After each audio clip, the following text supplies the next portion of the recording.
Es miércoles y los saludamos con mucho gusto en una nueva emisión de la UNAM Responde para seguir compartiendo con ustedes pues parte del conocimiento y las reflexiones que se generan desde muy distintas disciplinas y áreas del conocimiento dentro de nuestra Universidad Nacional Autónoma de México. Esta tarde les hemos preparado varias cápsulas. Está Dani Quino con algo sobre inclusión y tecnología. Además, Jacobo Dayan nos habla sobre el problema del agua que se vive actualmente en la Ciudad de México. Y nuestra entrevista la dedicaremos a platicar sobre una publicación universitaria que está enfocada a hablar sobre el desarrollo en nuestro país, pensando en el presente, pero también en el futuro. Quédense con nosotros durante los siguientes minutos.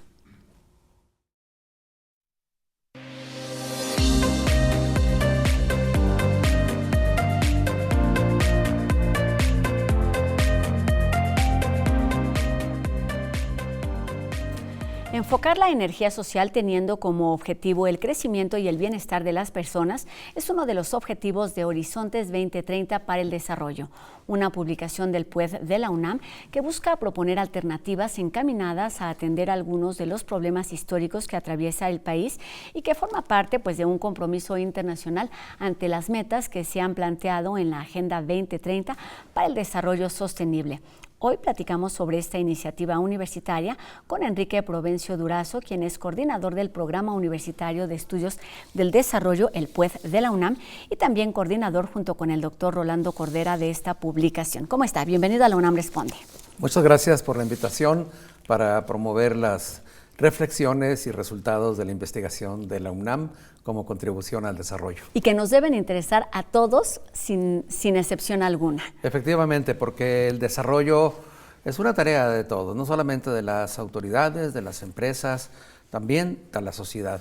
Y este libro, Horizontes 2030 para el Desarrollo, está dirigido precisamente no solamente a las autoridades, también a la sociedad para informarnos mejor y tener más propuestas a la mano para promover el desarrollo. Porque muchas veces se nos olvida que también es nuestra responsabilidad exigir y principalmente estar informados. Esta publicación, estos Horizontes 2030, forma parte de un informe del desarrollo en México. ¿Qué es una cosa y qué es la otra?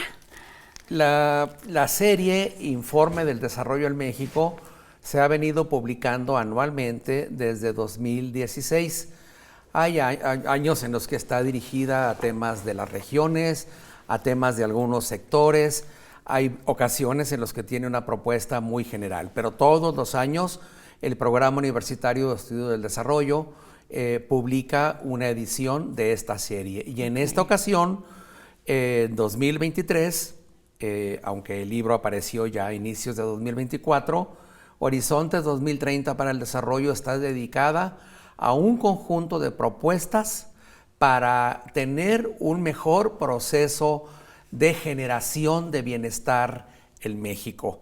Eso que en general llamamos el desarrollo, enfocándonos entonces a propuestas para el periodo 2025-2030. Esto es importante, doctor. ¿Cómo es que hablamos de desarrollo? Lo relacionamos directamente con el bienestar, pero ¿cuáles son, digamos, algunos de esos factores o elementos que se toman en cuenta para medir, para evaluar en dónde estamos, hacia dónde vamos, qué estrategia seguir? Tradicionalmente se entendía como desarrollo sobre todo la parte económica. Se daba por hecho que si la economía iba bien, si se generaba más ingresos, iba a ir bien todo lo demás. Aprendimos al paso de las décadas que no siempre es así, que desde el principio tenemos que fijarnos en que la economía se dirija a generar una mejor condición humana. En el fondo, el desarrollo es el proceso de mejoramiento de la situación de las personas, en todo sentido, no solamente en sus condiciones materiales, sino también en su acceso a los bienes fundamentales, a la educación, la salud, pero también a la seguridad humana. Y en general, por eso decimos, el desarrollo es un proceso multidimensional de mejoramiento de las personas a nivel individual y también colectivo. Claro. Es entonces un asunto que no atañe solo a la economía. Y entonces se convierte en uno de esos temas complejos de abordar que implica diferentes visiones y perspectivas. ¿Cómo está conformado esta publicación? ¿Quiénes participan? ¿Cuántos investigadores? ¿Y cuál es el resultado que quedó de todo ese trabajo? Gracias. Justamente, la integramos en 4 grandes áreas que creemos son fundamentales para que las cosas mejoren en los próximos años. La primera, la situación económica, que haya suficiente empleo e ingreso y que para eso haya suficientes inversiones y también suficientes gastos públicos. Esa es la primera. La segunda la dedicamos a los aspectos fundamentales del bienestar, en la salud, en la educación, en la seguridad social, en la igualdad y en la reducción de la pobreza. La tercera sección la dedicamos a la sustentabilidad ambiental y al desarrollo urbano, la vida en las ciudades, las adecuadas condiciones para la generación y disponibilidad de agua, la atención al cambio climático y la protección del medio ambiente. Y la cuarta sección, a algunos aspectos cruciales y urgentes. No podemos hablar de desarrollo sin seguridad, sin paz pública. Y también pues, la dedicamos al tema del buen gobierno. Esas 4 grandes secciones conforman los 4 elementos cruciales que pensamos que hay que atender ahora. Y para eso invitamos a colaboradoras y colaboradores, no solamente de la universidad, sino también de otras instituciones del país. Son 19 ensayos que conforman la propuesta y pues, más de 30 participantes. Mientras le escuchaba hablar o enumerar estos 4 grandes temas, pensaba en todo eso que, bueno, primero que se pueden estudiar, analizar de forma independiente, pero que al mismo tiempo están muy conectados. Exacto. ¿Cuáles son, digamos, estos ejes, estos tópicos que atraviesan todos estos temas pensando en el desarrollo como en el objetivo final? Muy buen punto, los hilos Los hilitos, que atan y articulan esto. El primero es que para poder ofrecer los bienes y servicios públicos que una sociedad necesita, requerimos más disponibilidad de gastos públicos.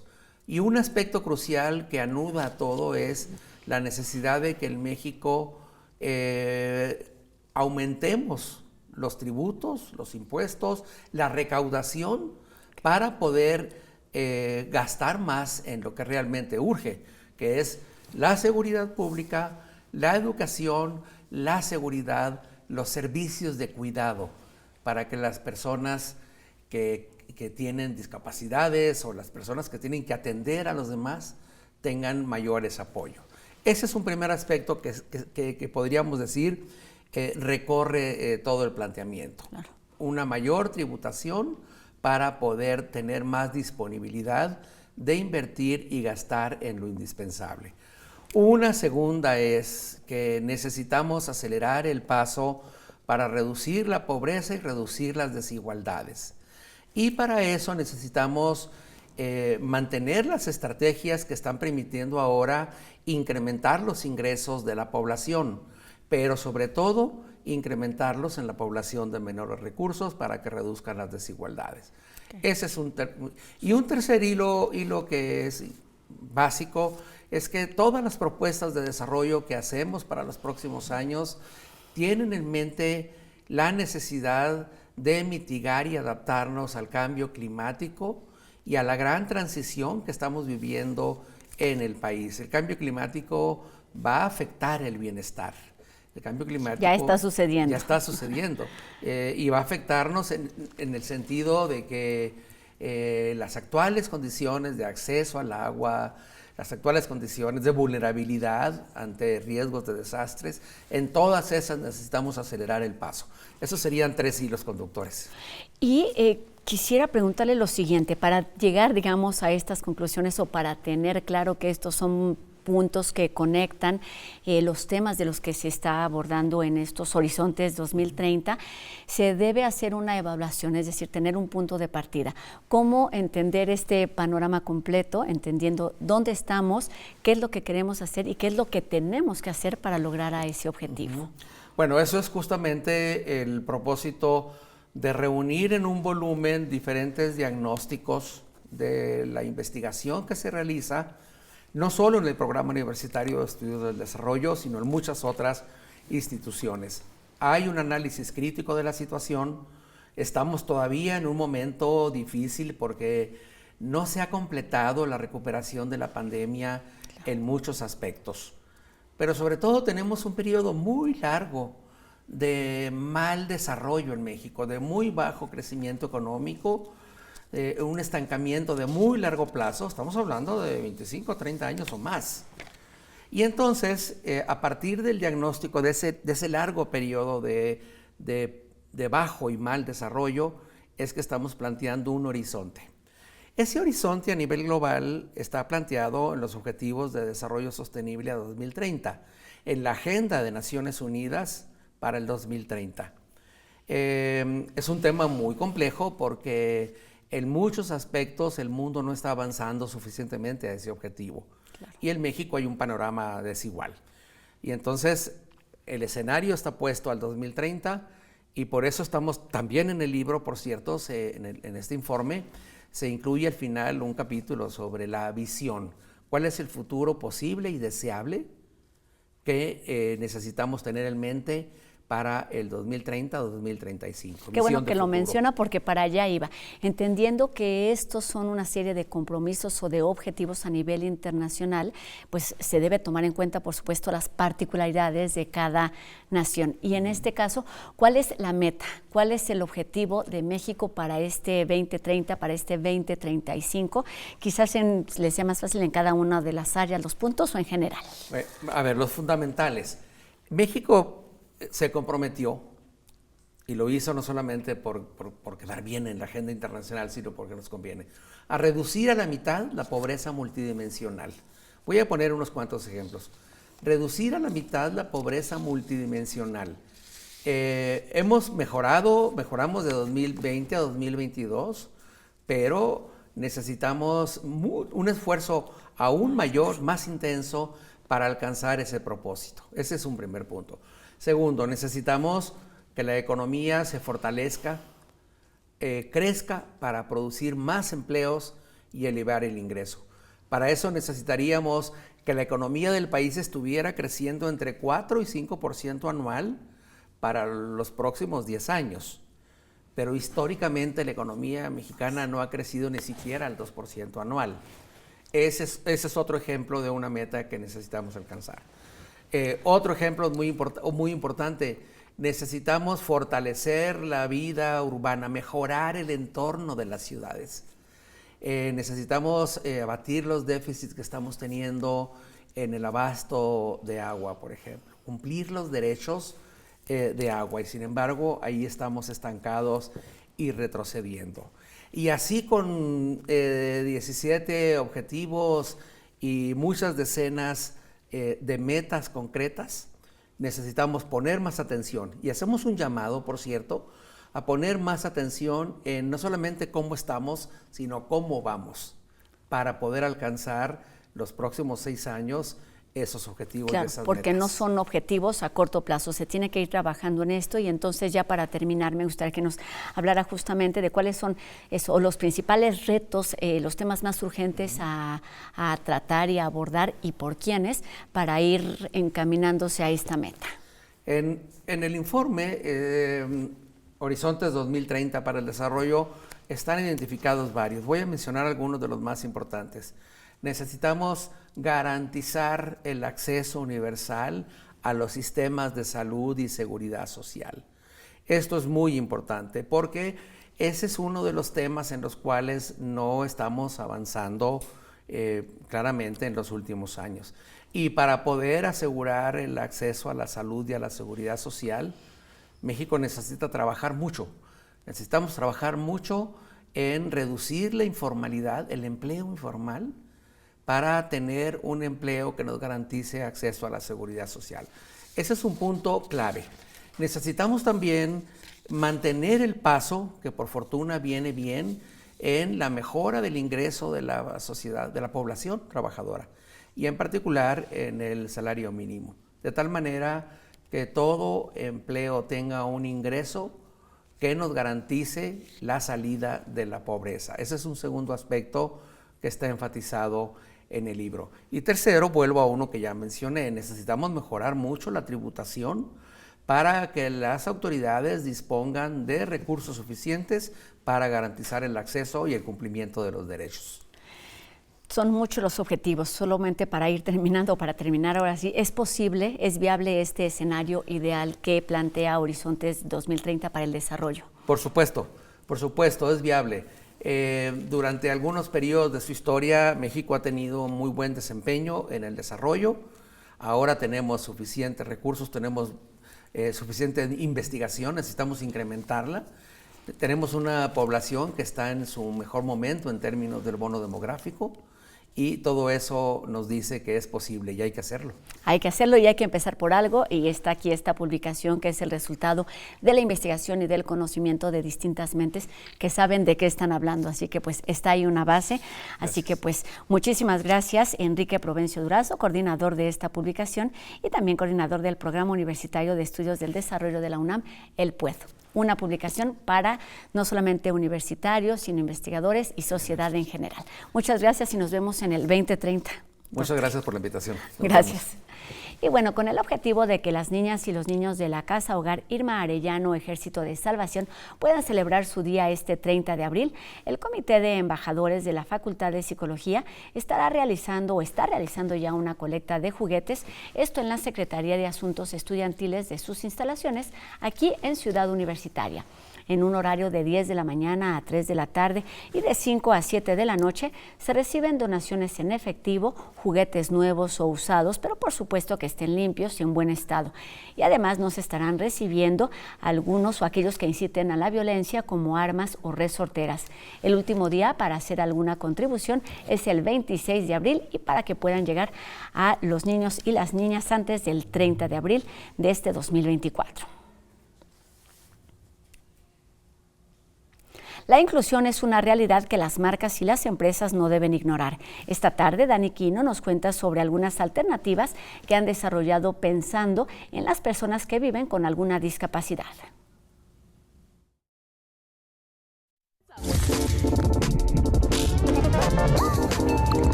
A pesar de que muchas veces no nos damos cuenta, son muchas las compañías de renombre internacional las que están trabajando en tecnologías para la accesibilidad. A trabajar.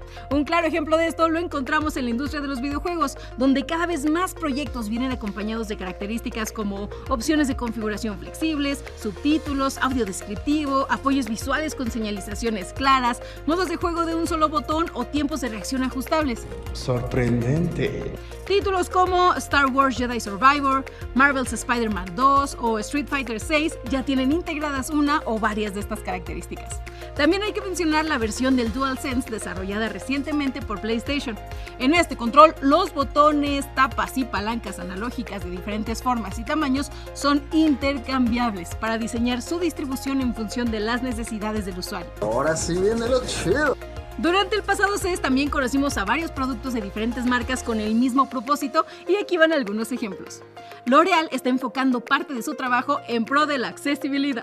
Tiene productos como Hapta, el primer aplicador de maquillaje portátil del mundo diseñado para usuarios con movilidad limitada en manos y brazos, o Brow Magic, el primer aplicador inteligente de maquillaje de cejas que permite a los consumidores personalizar sus cejas según la forma de su rostro en cuestión de segundos.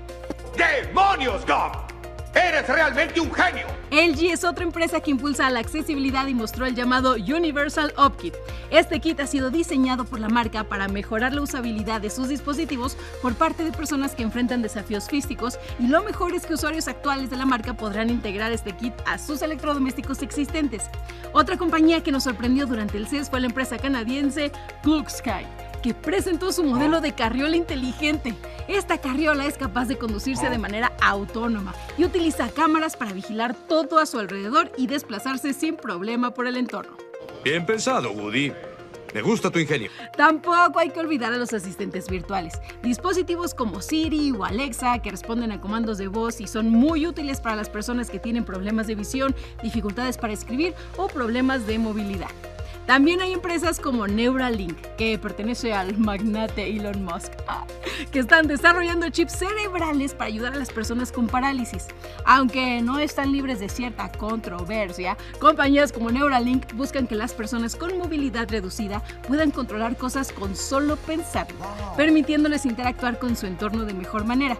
De hecho, ya comenzaron a experimentar en seres humanos, y los resultados, por ahora, son bastante prometedores. Si yo ya tengo uno y no me di cuenta. El agua contaminada que han denunciado los vecinos de la alcaldía Benito Juárez ha desatado molestia y muchas dudas. Sobre esto reflexiona hoy Jacobo Dayan.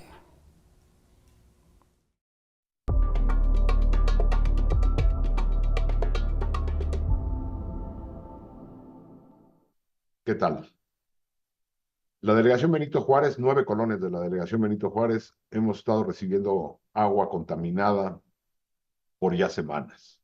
La respuesta del gobierno de la Ciudad de México ha sido de gran opacidad y han tratado de desviar la atención a los servicios que están otorgando, como entrega de agua en garrafones, servicios médicos y algunos otros servicios que están dando, pero urge información clara para saber ante qué problemática estamos.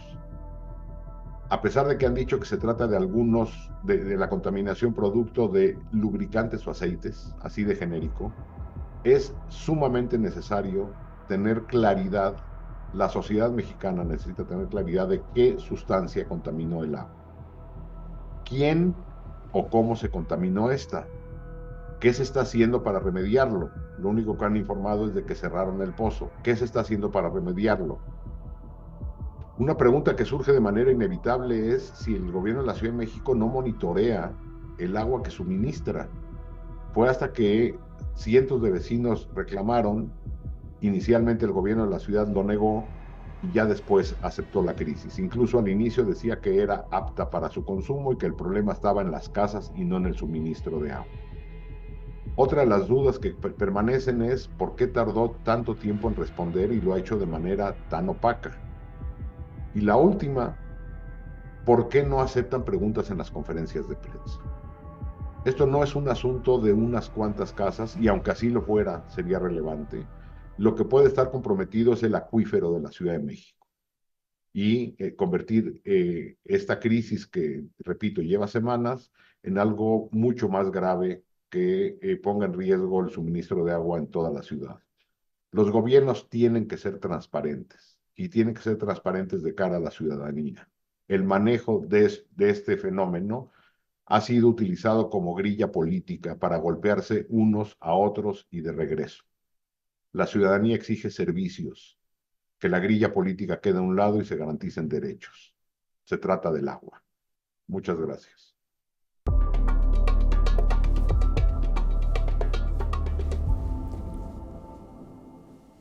Durante el 9º Congreso Nacional de Ciencias Sociales se presentó el libro Sociología en México, una historia intelectual e institucional de la doctora Gina Zabludovsky. Se refiere al desarrollo de la sociología en el país desde finales del siglo XIX y hasta nuestros días. Vamos con la presentación.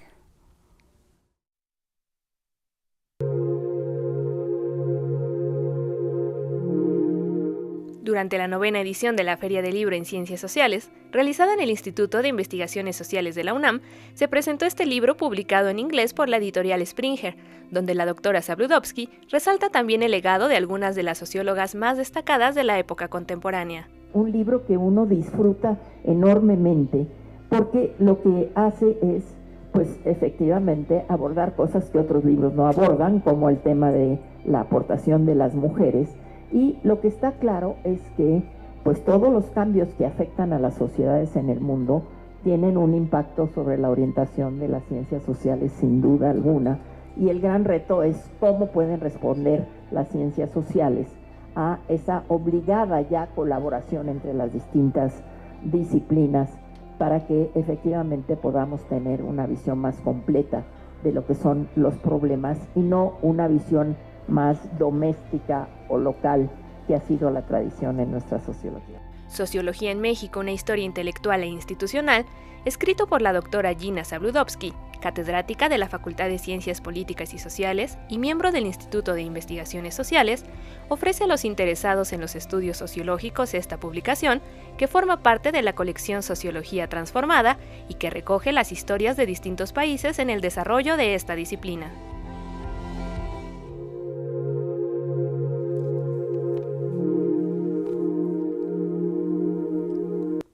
Así terminamos nuestro programa de hoy, agradeciendo por supuesto a Ricardo Iturbe su participación en la interpretación de lengua de señas mexicana que nos permite llegar a un público más amplio, y agradeciéndoles a todos ustedes que nos hayan acompañado durante estos minutos y que lo sigan haciendo a lo largo de la semana y también a través de nuestras redes sociales que ustedes ya conocen. Háganos llegar sus dudas, sus comentarios y los temas que les gustaría que aquí abordáramos. Con esto terminamos, nos vemos mañana a 2:30 de la tarde, por supuesto, en TV UNAM. Mi nombre es Rosa Brizuela. Adiós.